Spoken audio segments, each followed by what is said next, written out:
Love can be a rocky road. On the other hand, there are some rocks that may be able to help us on this bumpy journey. We are looking at how to pick the perfect crystals for Valentine's Day. When a lot of people think about Valentine's Day, chocolates and flowers spring to mind. But a set of crystals may have even more love power. Crystals are really powerful and they really can help you on your romantic journey. Psychic medium, author, and crystal expert Michelle Welch has a box full of crystals to help with affairs of the heart. And we'll start with one that helps us to learn to love ourselves, rhodochrosite. This is a heart. It just happens to be in the shape of a heart. And so it's like a gentle, just loving stone, kind of like a bubble bath of love. It is known as the stone of selfness and love. Michelle says you can put the larger ones on a shelf. She also likes wearing this in bracelet form, as you can use it for daily affirmations. I love myself. I'm worthy. I love myself. I'm worthy. You can find small stones online for less than $10. Next up, Michelle has a pair of crystals to help us attract a partner: green aventurine and rose quartz, the love rock. When you want to bring love into your life, this is where you're going to start. Michelle says rose quartz aligns with our heart chakra to help us attract a mate. It pairs nicely with green aventurine, known as the gambler's stone for luck and abundance, something we all need in the game of love. Green aventurine is a heart chakra stone. I'll call it the good luck stone. It's great for drawing love and attracting love into your life. You can find small versions starting at around $10 each online. We've all had breakups and lost love, and our last crystal, obsidian, can help absorb the grief and sadness. And so these are wonderful to work with grief, and they absorb energy, so they absorb your grief. Michelle says that obsidian is best used when placed near our body, like earrings or a pendant. When Prince Albert died in the Victorian era, Queen Victoria wore it to mourn. And it became what everyone wore for mourning, so it is associated with grief and mourning. You can find obsidian online for around $10 to $12 for a small crystal. From attracting love to healing its wounds, Valentine's Day crystals prove that love rocks. Two used crystals swear they soothe the mind, body, and spirit while drawing out negative energy. Which is great for people, but that poor crystal is absorbing a lot of bad mojo. So it's time for a spring cleaning. We're looking how to cleanse your crystals. If you frequently use crystals, they may be in need of a good cleaning. They pick up energy, so they can be like a sponge. There's different things you can do to clear that heavy energy out and allow it to become more of that lighter, higher vibration frequency. To learn how we clear our crystal buddies, we turn to spiritual teacher Keith Kaplan.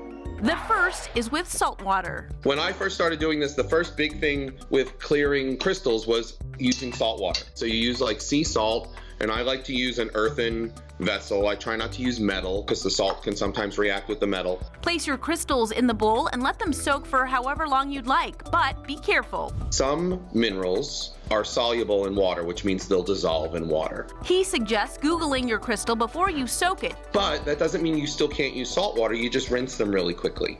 So you can dip it, rinse it, and rinse it off. Next up, we're turning up the heat by clearing with smoke. Typically use sage for smudging or clearing with smoke, but any smoldering herb can be used if you have a connection with that plant. So some people prefer Palo Santo or lavender. So grab your plant of choice, a ceramic bowl, a feather, and you sort of waft the smoke over with the intent of clearing out and clearing off that heavy energy. And if you're using sage, there's a bonus. And in addition to clearing energy, it's also been proven that the smoke from sage is antimicrobial. So it helps also clean the air. Finally, let's get loud by clearing with sound. Sound is magical. You can use a singing bowl or even a gong and just play them around your crystals. Wherever the crystals happen to be, whatever room they happen to be sitting in, you can be playing them around. The vibrations of sound, it's about keeping our crystals at their optimum vibration. As for how often we should clear our crystals, it's very personal. So for you, if you want to do it once a year, do it once a year if it feels that way. If you want to do it once a week, if it feels that way, then do it once a week. Now we know how to clear our crystals to keep the good vibes flowing.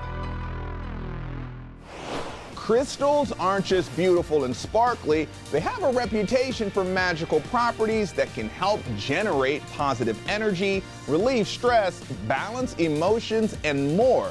So why not take some to go? Hattie D. Jamal looks at crystals to carry. Crystals can be more than just pretty stones. Crystals can help you manifest things that you need in your life. You set an intention is what I'm hearing with the crystals, and then just kind of bring them along to your environment. It brings it along to help the intention come out. I spoke with creator and artist of Lucky Air Plant, Marcy McDonald, to learn what crystals to keep close for certain situations. Let's start with stones to bring to work. Crystal quartz is great for communication. Maybe you have a retail store, you're dealing with customers. What other ones do you recommend when it comes to work? For me, I want to manifest the money. Yeah. So citrine is a great one for success, manifestation of earning money, doing really well, being positive. Okay, I'll take that one. Yes. I'm an avid gym goer. How can I incorporate crystals into my gym visit? Say you're looking for strength or grounding or energy. Or abs. Or abs. Yeah. I don't know if they're going to help you get your body, but they're going to help your brain. Okay, maybe abs are a stretch, but Marcy says tourmaline and cocoa pyrite are still solid options. Black tourmaline is going to encourage positivity and happiness, which we need when we're at the gym. Anyone that spent 5 minutes on a treadmill knows Exactly. Cocoa pyrite is going to help with your energy and your strength, which we all need when we're working out. that. Definitely. So you can throw that in with the energy drink too. Finally, crystals to carry on a date. The stone of love is rose quartz.